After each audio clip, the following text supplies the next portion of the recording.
Quem falou que você tem que ficar curvado às dores, aos traumas que você teve? Estamos nesses domingos falando sobre a vida de Mical, a rainha que ficou marcada por ser ou por tornar-se uma mulher amargurada. Ficou marcada por não vencer os traumas, não vencer as dores. Domingo passado, procurei mostrar quais foram as dores que Mical teve em sua vida, mostrando que ela tinha motivos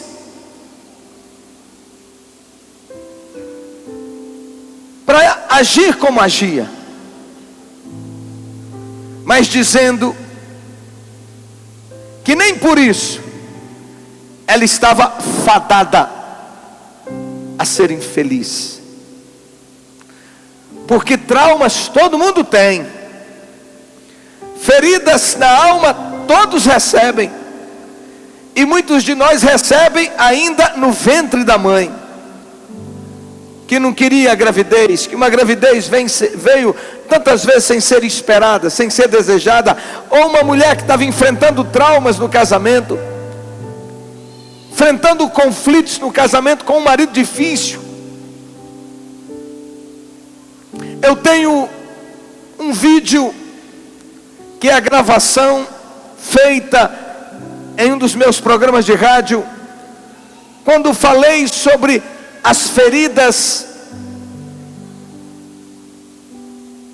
deixadas na vida de filhos de pais alcoólatras. Quantos traumas, quantas feridas. Meus vídeos não são ainda muito visualizados, mas esse é o que tem a maior quantidade de visualizações. Esse é um tema que de fato alcança as pessoas. Quantas histórias eu já ouvi de tantos de vocês, filhos de pais alcoólatras. Quantas histórias temos aqui de pessoas que foram rejeitadas, de mulheres que foram machucadas, maltratadas, massacradas, de homens que foram impedidos de assumirem a sua masculinidade plena, porque desde cedo foram achatados, machucados, feridos, e outros até abusados, tanto homens quanto mulheres. Quantos foram rejeitados? Quantos estão aqui que estão, quem sabe, num segundo relacionamento, num terceiro, num quarto relacionamento, porque os anteriores todos deram errado, ou já passaram por vários e hoje tem medo de casar novamente, de constituir um novo relacionamento conjugal? Quantos com potencial tão lindo, gente que tem um tesouro tão especial dentro de si, mas que não consegue viver isso, que não consegue jogar isso para fora, por causa das feridas da alma. Quantos, à semelhança de Mical, foram usados pelos seus pais, ou pelo pai, por ter um pai louco, um homem, um dominador, um destruidor de emoções, um trator, como foi Saul em relação à sua filha Mical, que não permitia que ela crescesse, que ela assumisse a sua personalidade. Mas um pai que deveria ser o promotor da felicidade dos filhos, e no caso da filha, em se tratando da menina Mical, mas um pai que apenas usava a filha para alcançar os seus interesses. Como disse, deu a filha em casamento, na verdade na esperança, deu a filha em casamento a Davi, e pede como pagamento que ele matasse 100 homens, e que trouxesse o prepúcio desses homens, quer dizer, uma morte muito violenta, exatamente para causar, porque uma coisa é matar, a outra é pegar uma pessoa e decepar, e cortar, isso é desrespeitar o corpo. E ele queria, na verdade, que Davi se tornasse muito odioso por parte dos seus inimigos, por parte dos filisteus, para que eles o matassem. E Davi, ao invés de matar 100, mata 200. Aumenta muito mais o problema. Davi, que era o herói nacional, e agora seu sogro tomado de ciúme e de inveja por ele ser amado por todos em Israel, por ter matado o gigante, e em todas as batalhas que entrava voltava vencedor. O pai o vê como ameaça e usa a filha para se casar com ele, quer dizer, brincando com os sentimentos dela. Até que chega o dia que o pai manda soldados até a sua casa, a casa de Davi e Mical, para matar o rapaz. E ela o protege, manda, e ela fica sabendo antes e manda que ele foge. Ela abre uma janela, escolta, faz com que ele desça pela janela da muralha e fuja. E quando o pai chega e eles chegam, ela diz que ele está doente e tal, e eles continuam numa caçada implacável, dia e noite. E depois, para vingar Davi, ele pega essa filha e dá para ser esposa de outro homem. Provérbios 4, versículo 23, diz assim: sobre tudo que se deve guardar, guarda o teu coração, porque dele procedem as saídas da vida. Diga comigo: sobre tudo que se deve guardar, guarda o coração, porque dele procedem as saídas da vida. Em outras palavras, está dizendo: o que mais precioso você tem são as suas emoções, é o seu coração. Então guarde-o, porque a sua vida depende das suas emoções, dos seus sentimentos, depende do seu coração, em como está o coração. Porque se você não guardá-lo, ele será flechado, ferido, machucado, destruído, destroçado, e você se tornará uma pessoa infeliz. É isso que o texto sagrado está dizendo. A amargura que assolou a alma de Mical foi expressa finalmente quando ela viu o rei Davi dançando diante da arca, e ela não conseguia alegrar-se. E sucedeu que, entrando a arca do Senhor na cidade de Davi, em Jerusalém, na capital, numa parada nacional, a filha de Saul estava olhando Davi pela janela e vendo o rei dançando, que ia bailando e saltitando diante de Deus, o desprezou no seu coração. E quando ele, mais tarde que ele chega em casa, ela duramente o repreende. Essa semana confrontava um discípulo e dizia assim: cara, você vai falar, é uma fala que bate, que briga. E disse assim: eu conheço outros da sua família e vejo que vários da sua família agem assim. Aí falei assim: não, mas é nosso costume. Eu falei: não, eu sei que é costume, mas é um costume que está errado. Por quê? Porque cresceu nesse ambiente pesado, carregado de palavras duras, de palavras que ferem, e passa então a multiplicar isso.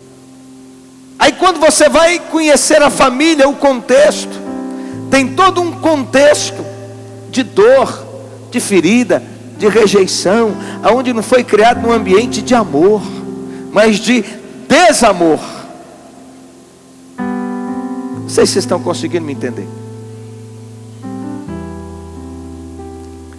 Em Judá estava acontecendo um grande avivamento, e o Espírito do Senhor estava sobre o povo de Israel, e todos celebravam em torno da Arca da Aliança nas ruas. Todo o povo cantava, dançava, cheio de alegria em seus corações.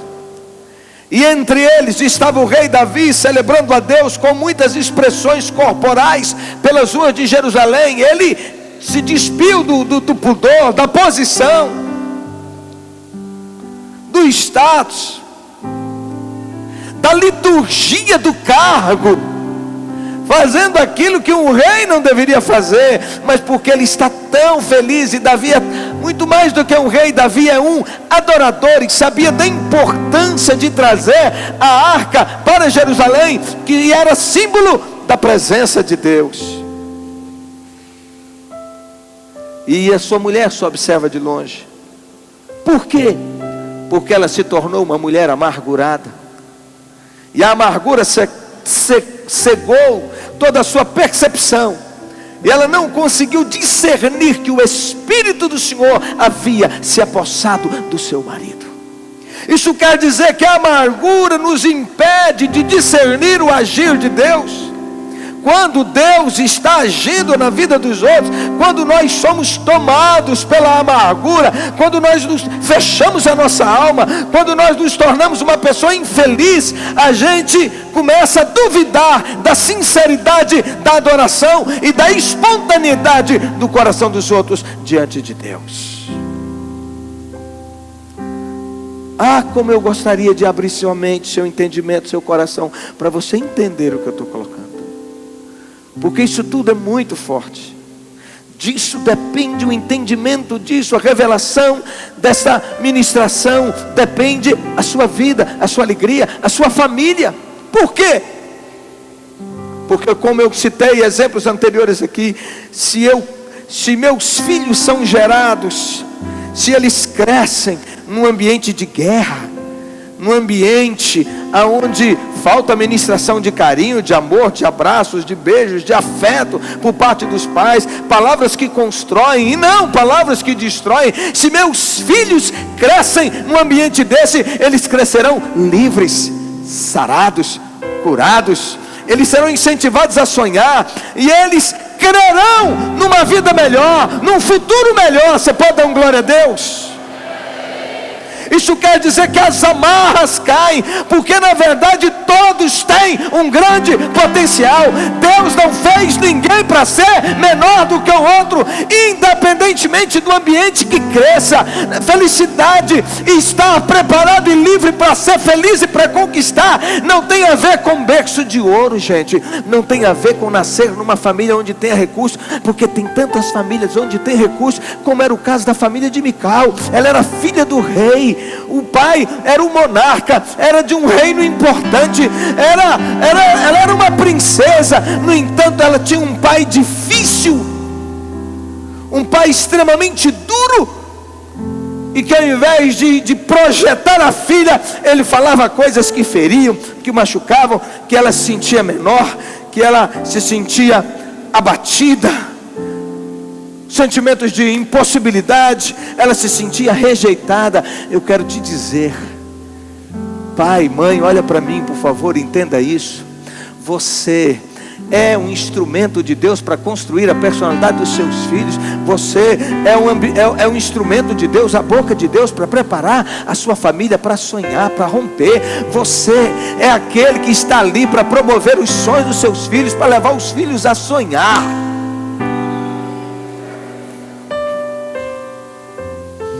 Depende de você.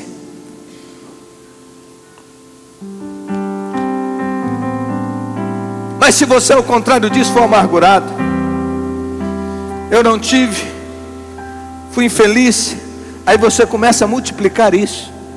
A gente só dá o que tem.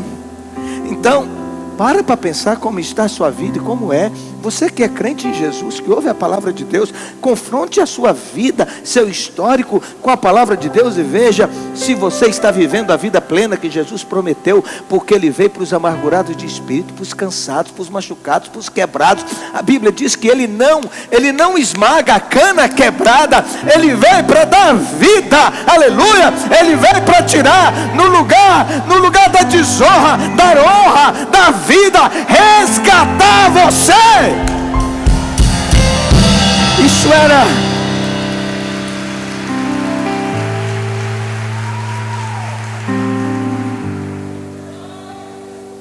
então, se você ganhar a consciência disso, nada nessa vida vai segurar você. Eu tô olhando para cá, vi ali a pastora Junaera, e ela já deu testemunho várias vezes aqui do ambiente em que cresceu, em como eram as coisas, das feridas que sua mãe que sofreu tantas rejeições, uma família tão dilacerada.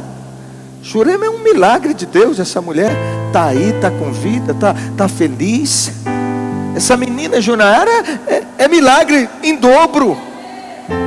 Elas conhecem. Eu acho que deve escrever um livro, digo de coração, viu, pastora? Escreva um livro da história de vocês, porque vai abençoar muita gente. A gente precisa, sabe, as dores que a gente passou e que a gente venceu, a gente se torna remédio, a gente se torna um curador.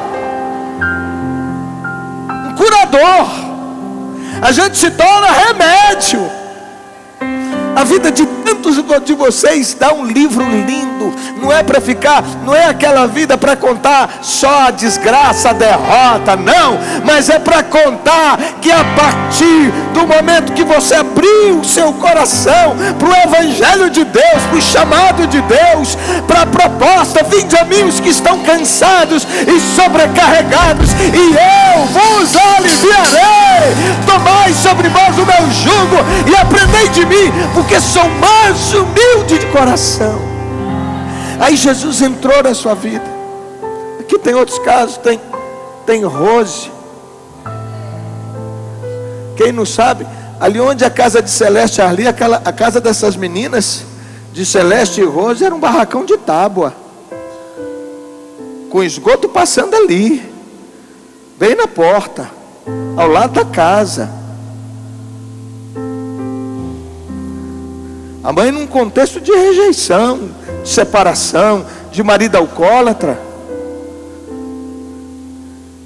E que essa gente simplesmente de bem com a vida, se essa mulher não fosse uma mulher que, se Celeste guardasse ressentimento, amargura no coração, teria ficado uma mulher cada vez mais amarga e teria achatado a filha.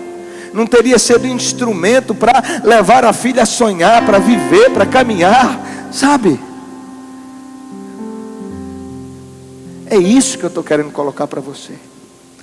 Eu não sei o que foi que te aconteceu, qual é a sua história. Eu só quero dizer que ela não pode te paralisar. Oh!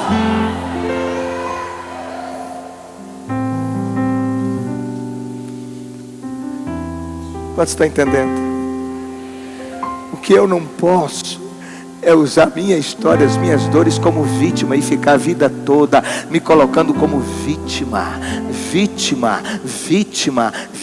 do meu pai, vítima da minha mãe, vítima dos amigos, vítima dos irmãos da fé, vítima disso, vítima daquilo, o tempo todo. É preciso, como diz a música, sacudir a poeira, dar a volta por cima. A Bíblia fala, quando Jesus dá uma palavra para o cego, ele joga de si a capa, dizendo: deixa esse negócio que fede, essa coisa fétida, essa coisa nojenta, essa coisa que é símbolo de desgraça e de dor na minha vida. Larga tudo isso aí e levanta-se cheio de dignidade, cheio de vida.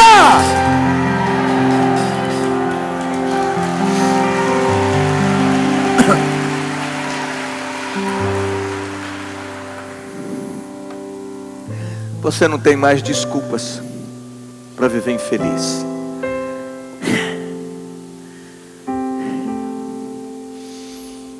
Porque a Bíblia diz que o Espírito Santo, quando ele entra dentro do nosso coração e começa uma mudança de dentro para fora.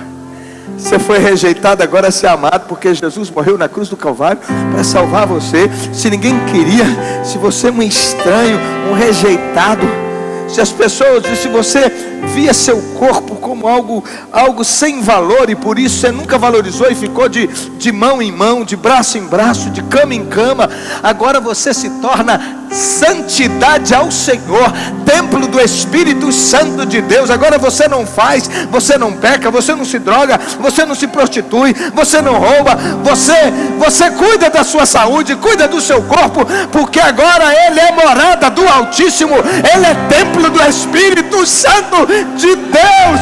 Agora, se ninguém te queria, você sabe que você é habitado pelo Espírito Santo que está dentro de você.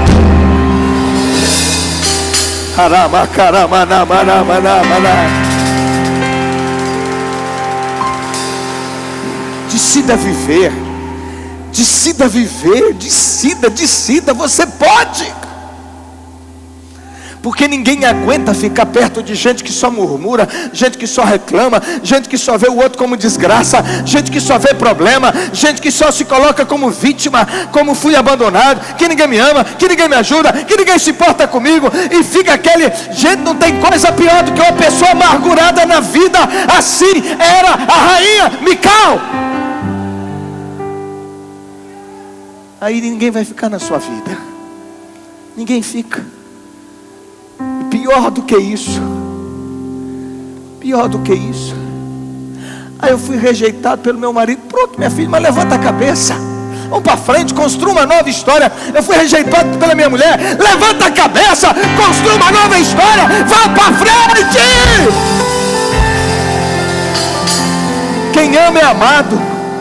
Quem se sente amado distribui amor e consequentemente está semeando amor, graça, vida, e vai colher amor, graça, vida, cuidado, zelo, alegria. Mas meu marido, um homem de Deus, mas me machucou a vida toda. Sim, aí eu digo, mas você vai ficar nisso? Você vai ficar, me desculpa a expressão, sentado em xixi? Já viu a criança que faz cocô e xixi e fica ali no meio, passando a mão naquilo ali? Tem tanta gente assim, emocionalmente. Fica lambendo ferida, fica coçando ferida para ver sangrar, porque gosta de ver sangrar. Quantas mulheres estão assim? Elas não saem, elas não se movem, elas não agem. Aconteceu com o filho pródigo. As coisas foram arruinando. Ele foi vivendo dissolutamente, de qualquer jeito, aprontando aquela desgraceira toda, aquela bagunçada toda, cheio de amigos, cheio de mulher, cheio de festa. Mas o dinheiro acaba, e quando o dinheiro acaba, acabaram seus amigos. E para não morrer de fome, ele foi cuidar de porcos. É uma história que Jesus conta para ir lá no coração do judeu, assim, pá! Explodir lá dentro, porque a coisa mais abominável para o judeu é cuidar de porco. E vou te falar uma coisa, não é brasileiro não, a gente gosta de porco. O mineiro então, né, Auxília, gosta do porco, daquela pururuca. Meu pai matava porco. Meu pai teve uma época na nossa vida que ele tinha açougue, e a gente ia sapecar porco, e eu ia com aquele maçarico de fogo assim, eu já tostava a pele do porco ali, ó, ficava tostadinho, eu já puxava assim e já saía comendo. Mas isso é para nós. Mas para o judeu é a coisa mais abominável. Isso não tinha coisa mais repugnante, mais nojenta. Ou a pessoa chegar a esse ponto de cuidar de porco, é porque a vida dele tinha virado mesmo um chiqueiro. E ele estava ali, e diz a Bíblia que ele desejava comer da comida que os porcos comiam, porque ninguém lhe dava nada. Mas o que é bonito nisso tudo é que ele diz assim: quantos, a Bíblia diz que ele caiu em si, ele diz, quantos trabalhadores de meu pai, que trabalha a dia, que não tem carteira assinada, que não é funcionário fixo da fazenda, vive melhor do que eu, tem uma comida melhor do que a minha, tem mais dignidade do que eu. Aí ele diz, levantar-me-ei. Diga, levantar-me-ei. Eu vou me levantar. Meu Deus, isso é poderoso demais. Nem o inferno segura uma pessoa que toma a decisão de se levantar.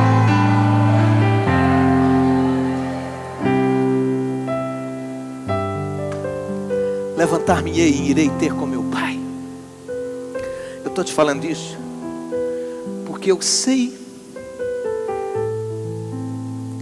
por ver, por ministrar a tanta gente, por ler tantas histórias e tantos livros sobre esse poder destruidor da amargura.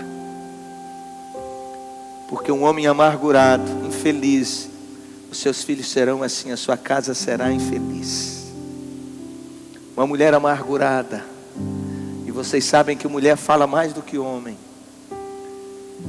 vira um gotejar contínuo, o tempo todo, só palavras que ferem, que vão saindo. Ela nem nota, ela não sabe que está se fazendo assim.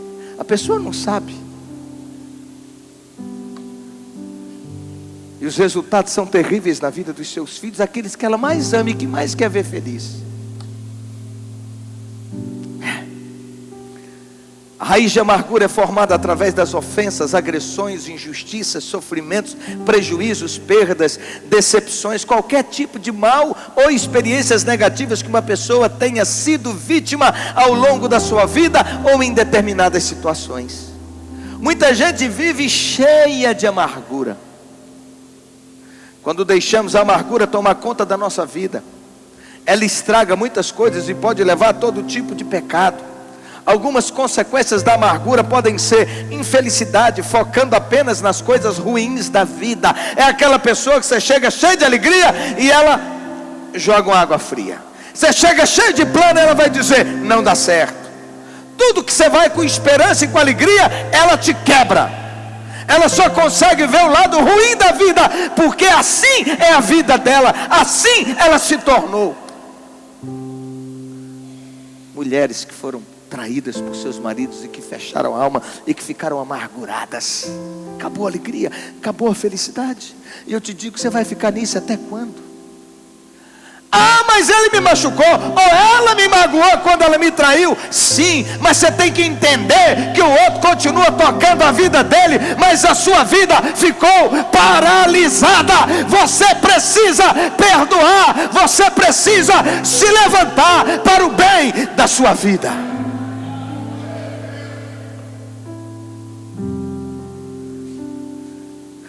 Infelicidade. A outra consequência é a ingratidão, por não apreciar as bênçãos de Deus, pensando apenas na amargura. Ódio por quem te tratou mal, atos de vingança e de maldade, influenciar outros a terem pensamentos negativos de infelicidade, que não dá certo. Quantas meninas têm medo de casar porque ouviu a mãe o tempo todo reclamando e havendo a guerra entre marido e mulher? Atos de vingança e de maldade, perda de amizades, afastamento de Deus por se sentir zangado com Ele e com tudo e todos. E ainda ressentimento, mágoa, ira, contenda, tristeza, frustração, incredulidade, murmuração, maledicência, sentimento e impulso de vingança e etc. Por causa de tudo isso é muito importante tratar a amargura. Nossa vida não precisa ser definida pela amargura do passado. Em Jesus nós podemos ser livres. É uma escolha. Naquele dia que Mical ajudou a Davi a descer por aquela janela, abriu a janela para ele descer, ele desceu e ela ficou vendo ao longe o marido desaparecer na vegetação. Mical não acompanhou o marido quando ele teve que fugir. Mical deveria ter estado ao lado do marido quando Deus submeteu esse homem, Davi, às mais diversas e duras provas. Ela deveria ter também fugido com o marido, era o marido dela. Talvez Mical não tenha tido coragem de fugir com ele. O medo, o complexo de rejeição, de inferioridade, não permitiu que ela batesse asas ao lado de quem, diz a Bíblia, que ela era apaixonada. Por quem ela era apaixonada? Talvez o complexo de rejeição. Mical fechou a janela depois que Davi desceu. Mas Mical também fechou a janela da sua alma naquele dia. Quando Davi fugiu, ele se escondeu na casa dos profetas. Ele foi encontrar-se com Samuel. Você sabe por que Davi foi para lá? Porque quando a gente está passando por apuros, a gente visita os lugares que não são comuns. E o lugar comum de Davi era a casa de Deus, era na presença de Deus. Quando ele tem que fugir do rei, ele vai se refugiar em Deus. Ele vai a Samuel, aquele que era o instrumento de Deus, o profeta que ungira rei. Portanto, eu quero te dizer, independentemente do problema que você passar, ele acabou sendo expulso, ele acabou tendo que fugir, mas ele não vai para os bares, ele não vai para as drogas, ele não vai para a prostituição, ele não vai bater cabeça no muro, ele não vai pular da ponte, ele não vai pular do prédio, ele não vai beber chumbinho, ele vai buscar refúgio em Deus.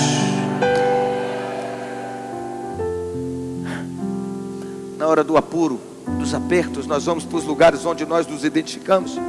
Davi foi para a presença de Deus receber consolo, graça. Aleluia. Mical não estava junto. Naquele dia, quando ele chega lá e Samuel ora com ele, quem sabe ungiu novamente, quem sabe renovou promessas de Deus sobre a vida dele, mas a esposa não estava do seu lado para receber oração.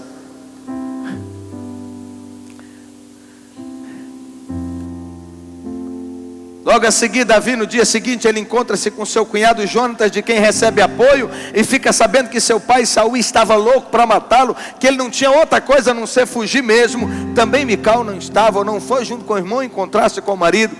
Davi agora vai encontrar-se com o sacerdote Elimeleque, 1 Samuel capítulo 17. Mais uma vez, antes ele encontra com o profeta, agora na segunda ocasião, ele vai à casa do sacerdote. Quando você passar por apuros, o lugar de buscar refúgio é naqueles que Deus levantou sobre a sua vida para abençoar e para guardar você.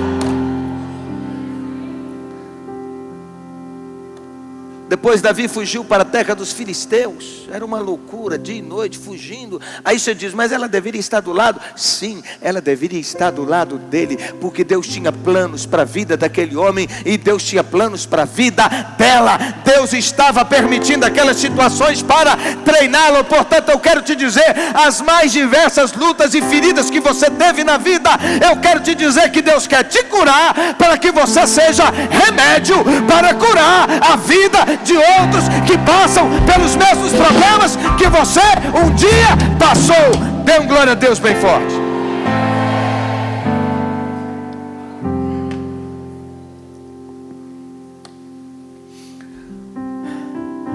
Lá nos filisteus reconheceram quem ele era, e ele teve que dar uma de doido e começou a babar e se contorcer todo assim como um louco, para não ser perseguido, e aí deixaram ele embora.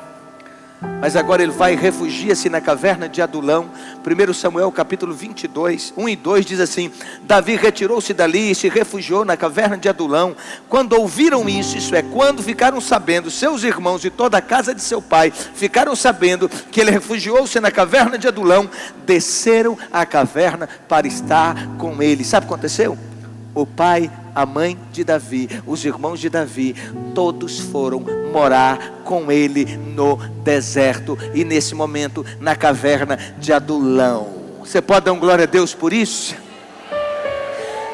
Davi estava sendo perseguido, mas o Espírito de Deus começa a trazer apoio para Davi. O Espírito de Deus move o coração do seu pai, da sua mãe e dos seus irmãos para encontrar-se com ele. E o Espírito de Deus começa a formar um exército para estar ao lado de Davi. Porque diz a Bíblia que um monte de homens amargurados de espírito, rejeitado, gente com a alma ferida, tudo complicado, todo mundo imediatamente começou a sair dos mais diversos lugares. Quem é que os motivou? Diga, Deus.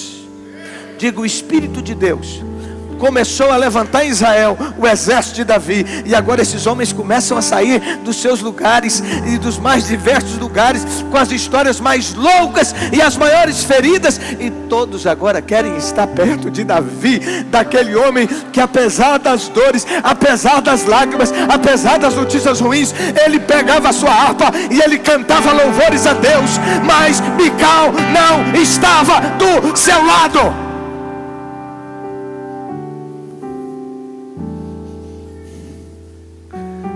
A mulher não quis ir. Talvez ela não quis abrir mão do status quo, da posição, da boa vida no palácio. Ou talvez até o medo de levantar, de agir, de romper com esses grilhões que prendiam a sua alma. Mas Deus leva a família. os pais, os irmãos, até os irmãos que antes se levantavam contra ele, vem todo mundo se submeter à sua liderança. Os homens amargurados de espírito, gente de tudo quanto é jeito, vem todo mundo para perto de Davi. E agora Deus começa a mostrar para aqueles homens que Deus cuidava de Davi. Agora Deus concede uma experiência que era um discipulado, para dizer para Davi: eu cuido de você, eu sou Deus, eu sou a sua luz, eu sou a sua proteção, eu sou a sua força. Davi escrevia as canções, mas até agora ele está só correndo. Mas ele está emitindo declarações de fé, do cuidado e da fidelidade de Deus. Mas até o momento ele está só correndo igual uma pulga, fugindo. Mas agora Deus faz diferente. Ele está lá no fundo de uma caverna. E Saul, com seus 3.000 soldados, a elite, entra para aliviar o ventre. Você entendeu, né? Saul entrou para fazer cocô, se despiu de todas as suas vestes reais, sozinho, totalmente frágil, totalmente exposto. E um dos servos diz para Davi: Deus entregou ele nas suas mãos, Davi, acaba com ele. Destrua a vida dele e livra Israel desse câncer, desse homem maligno, desse homem perturbado, dessa desgraça, desse câncer. E Davi diz assim, ele está sendo testado, ele diz assim: eu não posso me levantar contra o ungido do Senhor. Leia os salmos para você entender. A maioria dos salmos foram escritos por Davi. Meu Deus.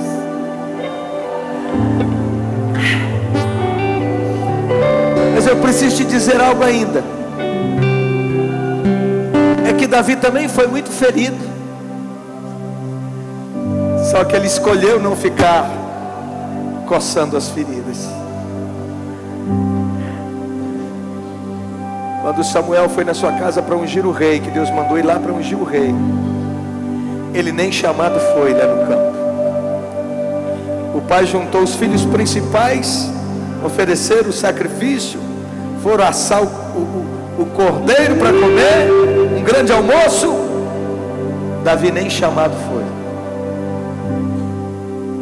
porque ele não era muito importante, ou não era importante na sua casa. Samuel vê um desfile, os filhos com cara de rei, com postura, com presença e com jeito de rei, com voz de rei, aquela voz que impõe, aquela presença que impõe. E nenhum deles era, e Deus só dizia para Samuel: não é nenhum desses, porque eu não vejo como vê o homem olha por fora, eu olho por dentro, eu olho o coração. Oh meu Deus, oh meu Deus. Se Deus não olhasse o coração, eu não estaria aqui hoje, você não estaria aqui hoje, porque tem gente muito melhor do que nós, gente muito mais preparada do que nós, gente com muito mais graça do que nós, gente com história muito mais bonita do que a nossa, mas Deus olha o coração.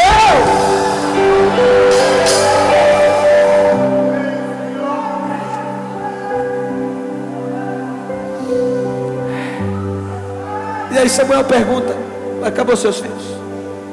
Não, tem mais um lá, está no campo, cuidando de ovelha, não tinha moral nenhuma. Aí ele diz assim: nós não vamos almoçar enquanto ele não chegar. Deus já começa a colocar as coisas no lugar. Deixa a comida esfriar aí, vai chamar. E eles saem correndo para chamar Davi. Aí Davi deixa sem entender nada, só falou assim: venha depressa, porque Samuel está lá em casa e diz que não almoça enquanto você não chegar. Não oferece o culto a Deus enquanto você não chegar. E sai aquele menino, aquele que lá no campo sozinho lá, teve que enfrentar um urso, teve que enfrentar leão, e no poder do Espírito de Deus matou o urso, matou o leão para proteger a ovelha. Deus sabia que tipo de coração tinha aquele rapaz, um coração aliançado, que protegia e que guardava. Oh, é lá que ele escreveu o Salmo 23: o Senhor é o meu pastor e nada me faltará. Deitar-me faz por verdes pastos, guia-me amansamente às águas tranquilas. Ainda que eu ande pelo vale da sombra e da morte. Era um lugar assim perigosíssimo. Imagina um lugar como esse aqui, porém com vários metros de altura, onde as ovelhas passavam numa beiradinha igual essa que nós estamos aqui. E ele diz: ainda que eu ande pelo vale da sombra e da morte, não temerei mal algum, porque tu estás comigo. A tua vara e o teu cajado me consolam. Diga bem forte: eu não estou só. Mais forte, mais forte. Você sabe o que eu te peço para repetir essas coisas? Isso não é jargão de pregador, mas é uma ferramenta para despertar sua mente. Porque você precisa proclamar com seus lábios, a sua mente acreditar. Porque se a sua mente receber, é como que a Bíblia usa a expressão coração, mas quando ela fala de coração, ela está falando da mente. Se a sua mente receber, pronto, a sua vida muda e começa agora um reboliço, algo poderoso da sua vida, que os seus próprios desencadeiem uma produção hormonal que te enche de graça, de coragem e de fé. E ele sai correndo, cabelo grande, um menino correndo, estrada fora, correndo,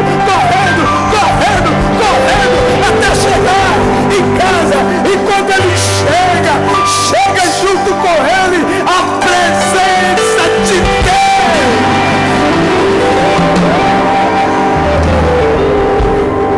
Rejeitado da família, mas escolhido por Deus. Foi chamado para participar do culto com a presença mais ilustre que era o profeta, mas ele tinha um altar lá no deserto, lá nos campos, na presença de Deus. Ele falava tete a tete com Deus, comunhão, identificação, intimidade com Deus. Você está entendendo isso?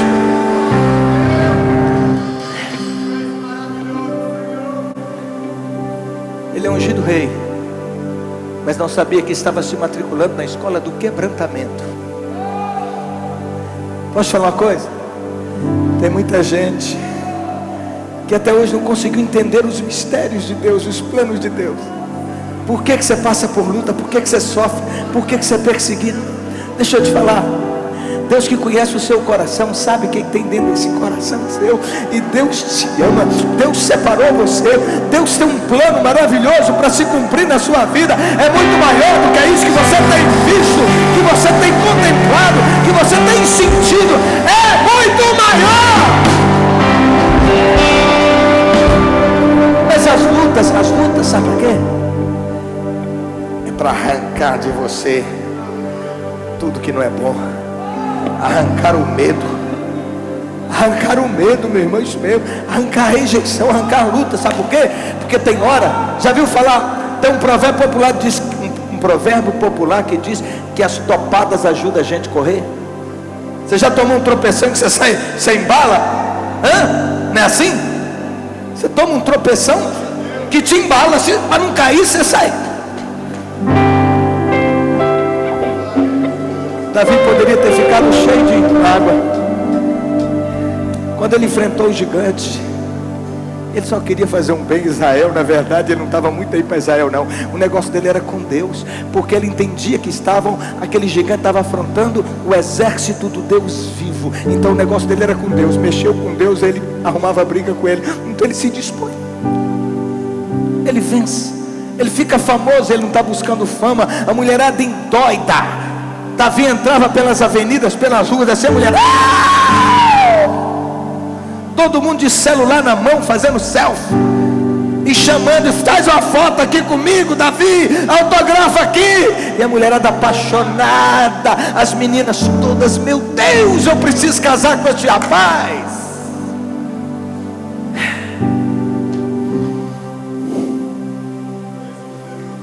Ele não queria nada, ele só queria exaltar a Deus. Aí o rei é tomado de inveja. Ele não buscou nada daquilo, ele não quis aparecer.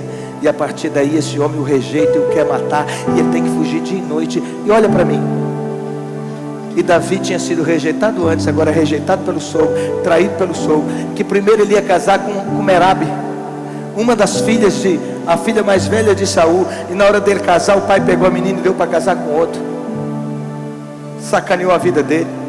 Aí depois o pai fica sabendo que a outra, que Mical, é apaixonada por Davi, e ele pega Mical para usar, para poder, como isca, para trazer esse Davi para na verdade perto dele, para ficar ali com um tacão sobre ele, para poder tentar controlá-lo. Se não conseguisse controlá-lo, ele iria matá-lo. Davi é rejeitado como genro, ele tem que fugir, e dia e noite esse homem fugindo atrás dele. Olha para mim. E no entanto Davi, diferentemente de Mical, Mical ficou cheia de amargura, mas Davi não permitiu que a amargura entrasse no seu coração. Então eu repito, ferido todo mundo é, mas só os que tomam a decisão de não manter a amargura no coração é que vencem, é que são felizes. Essa noite é noite de cura. Pare de ficar jogando fermento nas feridas da sua alma para ele aumentar. Pare de ficar chamando a atenção de problema. Pare, tira os olhos das dores, porque senão o diabo começa a aproveitar para ferir você, para atacar você, porque sabe que você é dolorido, sabe que se cutucar ali, a confusão está feita, paralisa você.